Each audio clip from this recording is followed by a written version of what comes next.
BJP 30 से 45 गठबंधन होने पर, और समाजवादी पार्टी प्लस आरएलडी 40 से 50% ये। लेकिन अगर वो तब होता है जब पश्चिमी उत्तर प्रदेश से बड़े बड़े दलों की जो है राजनीतिक जो जमीन है वो खिसकने वाली है, छुट्टी होने वाली है। अब देखिए वेस्ट यूपी में गुजर आबादी जो है दादरी है, जेवर है, सरदना है, कैराना है, यहाँ पर गुजर जो है, इन सीटों पर समाजवादी पार्टी अगर जो है जाट और गुजर और मुस्लिम इनका कैडर है, इसको जोड़ ले गए तो फिर समझ लीजिए कि वहां तो गुजर जो है वो मजबूती से जुड़ता हुआ समाजवादी पार्टी जोड़ते हुए नजर आ रही है। और मैंने शुरू में कहा था कि ये जो जातीय का खेल है, 2027 के संकेत क्या कहते हैं आंकड़ों की? 2027 यूपी विधानसभा चुनाव का अखिलेश यादव ने दादरी से शंखनाद कर दिया है। पूरा आंकड़ा है, हम पूरा आंकड़ा लेकर आए हैं, एक एक आंकड़े पर बबलू जी साथ हैं, बात करेंगे। हार्दिक देखो, जो है समाजवादी पार्टी ने पश्चिम उत्तर प्रदेश से शंखनाद किया है, और जो केंद्र बिंदु में है समाजवादी पार्टी के वो है गुजर, क्योंकि गैर यादव जो जातियां हैं वो उसी पर समाजवादी पार्टी के खिलाफ जो है भारतीय जनता पार्टी ने एक माहौल बनाया। और उसमें जो है क्योंकि पश्चिम में जब जाएंगे तो वहां यादवों की संख्या कम है, मुस्लिम समाजवादी पार्टी का एक बड़ा कोर वोट है। गुजर पर समाजवादी पार्टी ने क्योंकि गुजर जो समाज है उसकी नाराजगी बीजेपी से बड़ी स्तर पर चल रही है, और अभी आप देखेंगे योगी कैबिनेट में ना कोई गुजर है, मिनिस्टर है, ना कुछ है। तो उसी को मुद्दा बनाते हुए राजकुमार भाटी को इसकी जिम्मेदारी मिली। अतुल प्रधान फायर ब्रांड नेता है, समाजवादी पार्टी के युवा नेता हैं, और उन्होंने इस जिम्मेदारी संभाली। राजकुमार भाटी ने कोई इस जो रैली हुई उसकी जिम्मेदारी मिली। देखिए उत्तर प्रदेश का जो चुनाव, खासकर जब पश्चिमी उत्तर प्रदेश में आप जाएंगे तो पश्चिमी उत्तर प्रदेश में जो चुनाव है, चुनाव वहां मुद्दों का चुनाव नहीं है। वहां जो पूरी जो वहां सारी जितनी भी शतरंज बिछाई जाएगी, जो खेल चला जाएगा वो जातीय समीकरण पे चला जाएगा और जातीय समीकरण साधे जाएगा। हालांकि ये पहली बार ऐसा हो रहा है कि गुज्जर इस बार केंद्र बिंदु में है। इससे पहले वहां पश्चिम उत्तर प्रदेश में दलित, जाट और मुस्लिम केंद्र बिंदु में होता था और इसे साधने की कोशिश हो जाती थी। लेकिन इस बार जो गुजर है, गुजर इसलिए केंद्र बिंदु में आया क्योंकि गुजर जो है कभी किसी पार्टी के साथ पर्टिकुलर नहीं रहा। हालांकि बीच में जो था वो मायावती के साथ गया था, लेकिन उसके बाद चाहे बीजेपी की बात कोई, अब लेकिन बीजेपी के साथ शिफ्ट हुआ। पिछले 2-3 चुनावों में बीजेपी के साथ गुजर शिफ्ट हुआ। लेकिन जो अब नाराजगी है, उस नाराजगी को किस तरह से अखिलेश यादव ने लिया, क्योंकि गुजर समाज में हमारे पास आंकड़े अभी हम आंकड़ों में जब दिखाएंगे तो ऐसी कम से कम 40 से 50 ऐसी सीटें हैं जहां सीधे सीधा गुजर समाज का उन सीटों पर प्रभाव रखता है कि जिसके साथ गुजर जाएगा वो सीट कंफर्म उसके लिए बात कर लेते हैं। रैली में क्या देखा आपने? दादरी रैली, देखिए वो रैली समानता भाईचारा नाम दिया गया था उसको, उस रैली को। लेकिन वो रैली जो थी वो रैली थी कुल मिला के वो गुजर महासभा कह लीजिए या गुजर जो है महापंचायत कह लीजिए। यूपी में जात की रैली करने पर रोक था तो उसको जो है, और यही शुरुआत, ये रैली जो सफल हुई उसके पीछे कहीं ना कहीं प्रशासन का बहुत बड़ा हाथ है। जब गुजर महापंचायत होनी थी जिसकी अगुवाई कर रहे थे राजकुमार भाटी, जब वो पश्चिम में निकले अपने लोगों से बातचीत करने के लिए, अपने समाज में जाने लगे, तो वहां पर प्रशासन ने उनको रोकने की कोशिश की और वो जो है पूरी तरह से जंगल में आग की तरह फैला और समाज में उसकी प्रतिक्रिया शुरू हो गई और समाज लामबंद होता चला गया। और उसी लामबंद की गुजरों ने ठान लिया कि हमको जो है अपनी ताकत दिखानी है। और वो गुजरों ने जो 29 मार्च की जो रैली थी उसमें गुजरों ने अपनी ताकत दिखाई। और वो जो मिहिर भोज जो प्रतिमा के सामने और वो बड़ा मुद्दा है गुजर समाज में, जो मिहिर भोज के नाम के आगे से गुजर शब्द को हटाया गया, उस पर कालिख लगाई गई थी, जी मुख्य अतिथि थे। तो उसके बाद से उसी को समाजवादी पार्टी और गुजर जो समाज के जब नेता थे उन्होंने उसको कैच किया। अब हम देखो, हम आपको जो पश्चिमी उत्तर प्रदेश में है उधर लेके चलते हैं कि गुजर महत्वपूर्ण क्यों है। अगर गुजर और प्लस मुस्लिम का समीकरण बैठा और प्लस दलित और गैर यादव जो ओबीसी हैं जो पश्चिम में, खासकर जो पीडीए के अखिलेश यादव बात करें, वो समीकरण, तो ये समझ लीजिए कि पश्चिमी उत्तर प्रदेश से बड़े बड़े दलों की जो है राजनीतिक जो जमीन है वो खिसकने वाली है, छुट्टी होने वाली है। देखिए वेस्ट यूपी में गुजर आबादी जो है कुल आबादी में लगभग 4 से 7% इनकी आबादी वहां पर है और कुछ जिलों में इनका अच्छा खासा प्रभाव है पश्चिम के। और उन जिलों में अगर बात की जाए, देखिए मेरठ, बागपत, मुजफ्फरनगर, सहारनपुर है, शामली है, गाजियाबाद है, नोएडा है, गौतम बुद्ध नगर है, बुलंदशहर है।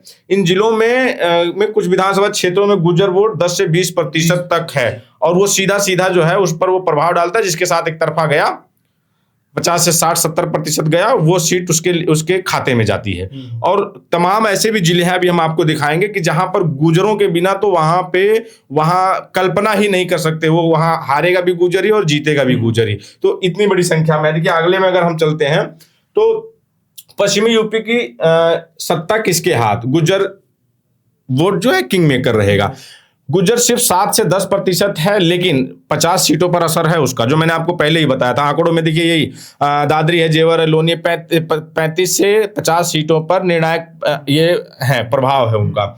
उसके आगे आएंगे गुजर सीटों पर, तो कुछ सीटों पर तो गुजर सीधे एमएलए जीतते हैं। जो मैंने कहा आपको कि जैसे दादरी है, जेवर है, सरधना है, कैराना है, यहाँ पर गुजर जो है इन सीटों पर अच्छी खासी संख्या में है, और वो जो है निर्णायक है। यहाँ पर जो भी लड़ेगा वो किसी भी पार्टी से होगा, अगर वो गुजर ही यहाँ चुनाव लड़ेगा, गुजर जीतेगा और गुजर ही हारेगा। तो और खासकर अगर बात की जाए बीजेपी, सपा और आरएलडी की, आरएलडी क्योंकि वहां का जो समीकरण है वह आरएलडी जाट, मुस्लिम और गुजर। अच्छा, हिंदू गुर्जर और मुस्लिम गुर्जर में क्या देखते हैं? देखिए हिंदू मुस्लिम गुजर वहां के जो समाजवादी पार्टी का जो लीडरशिप है, खासकर कैराना से जो देखिए मुस्लिम और जो है खासकर हिंदू और मुस्लिम जो गुजर है, वो कहीं कहीं एक बार वो खाई बनी थी, लेकिन वो खाई अब वहां पर पड़ती हुई नजर आई। खासकर जाट और मुस्लिम जो समीकरण था वहां का, वो बहुत परफेक्ट समीकरण था, लेकिन 2013 कैराना जो मुजफ्फरनगर दंगों के बाद ये दूरी पटी, लेकिन किसान आंदोलन ने उस दूरी को कम किया। और उसी दूरी में भी कुल मिला के जो वहां का, अब इकरा हसन का देखिए जहां जाते हैं उनका हिंदू गुजरों में भी उनकी पैठ है, उनकी रिश्तेदारियां हैं, उनका आना जाना है, सब कुछ है। मुस्लिम में भी सम्मानित करते हैं, और वो इस तरह से देखिए जिस तरह से बीजेपी के पास जो वहां का है, देखिए बीजेपी अगर पश्चिम में जाना है तो बीजेपी के पास ओबीसी है प्लस नेशनलिज्म है, यानी कि राष्ट्रवाद, इस मुद्दे पर वो रहेगी खासकर। और समाजवादी पार्टी की बात की जाए तो पीडीए, जो अखिलेश यादव लगातार नारा दे रहे हैं, जिसके तहत उन्होंने तमाम उन नेताओं को लगाया है, और प्लस उनका मुस्लिम जो है कोर वोटर, कैडर का वोट है। आरएलडी जाट हालांकि समाजवादी पार्टी के साथ थी, लेकिन अभी जो है वो बीजेपी के साथ है, और बीजेपी के साथ जाने के बाद जो जाट वोटर था, जब बीजेपी के साथ आरएलडी गई, उसी के बाद अखिलेश यादव ने गुजर पर दांव लगाना शुरू किया है जाट के उसमें। लेकिन जो किसान, जाट और किसान जातियां जो है वो आरएलडी के साथ रहती, लेकिन जिस तरह से इन दिनों किसानों के लगातार आंदोलन चल रहे हैं और आरएलडी बीजेपी के साथ गई, बीजेपी के खिलाफ आंदोलन चल रहा है किसानों का, तो कहीं ना कहीं जाट पर जो जयंत चौधरी हैं उनकी पकड़ जो है ढीली हुई है। किसानों के सबसे बड़े नेता चौधरी चरण सिंह हुआ करते थे, और जो जाट था वो इनको मानता, लेकिन जो किसानों को मुद्दों पर जिस तरह से आंदोलन चल रहा है और बीजेपी के साथ जाने के बाद उनकी जो पकड़ है वो ढीली हुई है। और उसी में आप संजीव बालियान का देख लीजिए, अभी पिछले दिनों जब राजा सूरजमल जो है की प्रतिमा का अनावरण होना था, वहां पे भी मिहिर भोज जैसी ही कंडीशन आके हुई कि जो सूरजमल जाट जो शब्द है, वो जाट शब्द को वहां पर प्रशासन ने हटा, जिसके बाद वहां के जाटों में अच्छी खासी नाराजगी है। किसी भी नेता ने इस पर जो है हालांकि खुलकर नहीं बोला बीजेपी जो जुड़ा हो, लेकिन जो उस कार्यक्रम में मौजूद थे वहां पर लोगों ने खुलकर बोला, चाहे वो संजीव बालियान हो, चाहे फिर भगवंत मान हो, तमाम ऐसे दो थे। अब देखिए यहाँ पर गुर्जर वोट कभी एक तरफा नहीं जाता, जो मैंने आपसे कहा था कि पर्टिकुलर किसी जाति का नहीं, वो वहां पर टिकट क्षेत्रीय देखता है, और उसके बाद उसकी बिरादरी का टिकट किसको मिला है, तो वो समीकरण के आधार पे जाता है। वो 3 हिस्सों में हमेशा बढ़ता रहा है वो तमाम जो है। और खासकर लेकिन जो इस बार लामबंदी, जो हम लोग दादरी में थे, जो गुजर गांव में गए, जो रैली में देखा, उस रैली में 80% जो था वो गुजर था। महिलाएं, मैं कह सकता हूं कि 90% जो उस रैली में महिलाएं आई थी वो सब गुजर समाज से थी। तो जिस तरह से वहां वो लामबंद दिखा, तो ये लग रहा है कि बसपा के बाद पहली बार समाजवादी पार्टी के साथ लामबंद होता हुआ गुजर हमको दिखा वहां पर। मायावती जी का गांव भी वही है, तो गुर्जर उनके साथ कितना प्रतिशत जा रहा है? देखिए मायावती के गांव के ही वो गुजर थे, नागर जी, जहां पे अखिलेश यादव का जो है हेलीकॉप्टर उतरा, उनके घर पर उन्होंने जो है वहां जाकर दोपहर का वहां लंच किया और खाना खाया, और उसके बाद जो है तो जो गुजर है वो कहीं का भी हो, वो चाहे जयंत चौधरी जी के गांव का हो, चाहे मायावती जी के गांव का, गुजर इस समय अपनी प्रतिष्ठा, और जो उसके अंदर राजकुमार भाटी ने एक चेतना भरने की कोशिश की है कि राजनीतिक भागीदारी की, राजनीतिक हिस्सेदारी की, वो गुजरों में काम कर रही है। हम तमाम जो गुजरों के बीच में गए, उन्होंने कहा कि हमको राजनीतिक सम्मान चाहिए, और सम्मान जो होता है, जो हमारा हक है, अधिकार है, वो मांगने से, छीनने से मिलेगा। ये सारे मुद्दे। अब आगे देखिए, गुजर को जिसने जोड़ा वही जीता जिसके साथ गुजर गया। और अगर जाट गुजर मुस्लिम, जो मैंने वहां का समीकरण बताया, अगर समाजवादी पार्टी अगर जो है जाट और गुजर और मुस्लिम इनका कैडर है, इसको जोड़ ले गए, तो फिर समझ लीजिए कि वहां पे पश्चिमी उत्तर प्रदेश क्लीन स्वीप होने वाली है। और अगर फिर ये गुजर और मुस्लिम प्लस प्रत्याशी और जो है पीडीए गैर यादव ओबीसी, अगर ये भी जुड़ने में कामयाब रहे समझ, तो यहाँ पर भी टक्कर देखने को, आपको कड़ी टक्कर देखने को मिलेगी। अब पश्चिम यूपी में जो गुजर ही किंग मेकर है, तो अगला जो हमारे पास देखिए आंकड़ा है, अब देखिए वोट शेयर देखिए आप, बीजेपी के पास अगर मैं कहूं कि कल चुनाव होता है तो किन किन जिलों में कहां कहां कितना किसके साथ जा रहा है, तो जो आंकड़े हैं देखिए, बीजेपी 35 से 40। अब वो जो है उसकी वजह भी शहरी इलाके, ओबीसी एकजुटता और मौजूदा नेता, ये देखते हुए 35 से 40% बीजेपी के साथ गुजर अभी भी जा सकता है। किसान आंदोलन जो हो रहा है, इससे बीजेपी को डेंट लग रहा है, इससे बीजेपी को डेंट लग रहा है। और वहां किसान जो जातियां हैं ज्यादातर, चाहे वो हिंदू चाहे वो जाट हो, गुजर हो, मुस्लिम हो, किसान, ये सब किसान वहां जातियां हैं और वो किसानी से जुड़ी रही है। और ये लगातार किसानों का मुद्दा जो पिछले 7-8 सालों से चल रहा है, 700 से ज्यादा किसान, 700 से ज्यादा किसान वहां पर, जिनकी जो वहां धरने पर बैठे रहे, राकेश टिकैत का मुद्दा, वो सब बीजेपी को, और उसके बाद एंटी इनकम्बेंसी भी 10 साल सरकार को होने को है, 12 साल केंद्र की सरकार को होने को है, उसी एंटी इनकम्बेंसी 2024 में देखने को मिला। और जो समाजवादी पार्टी की बात की जाए तो उसके साथ 42 से 48% मुस्लिम, और उनके साथ उनका प्लस पॉइंट क्या है, मुस्लिम गठबंधन, पीडीए और सत्ता विरोधी लहर, जिसकी मैं बात कर रहा हूं ये।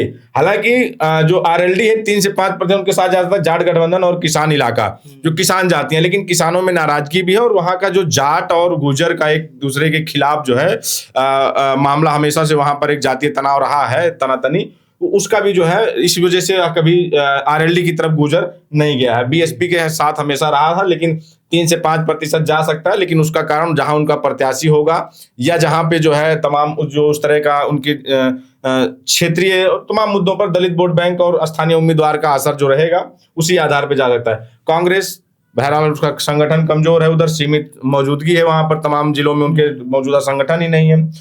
अब क्षेत्रवार विश्लेषण अगर किया जाए, जो धरातल की स्थिति है, तो एनसीआर की बेल्ट जो है, जिले वाइज अगर हम बात करेंगे, एनसीआर जो ये नोएडा, गाजियाबाद, दादरी, ये वो इलाका है जो दिल्ली से के बॉर्डर से सटा हुआ है।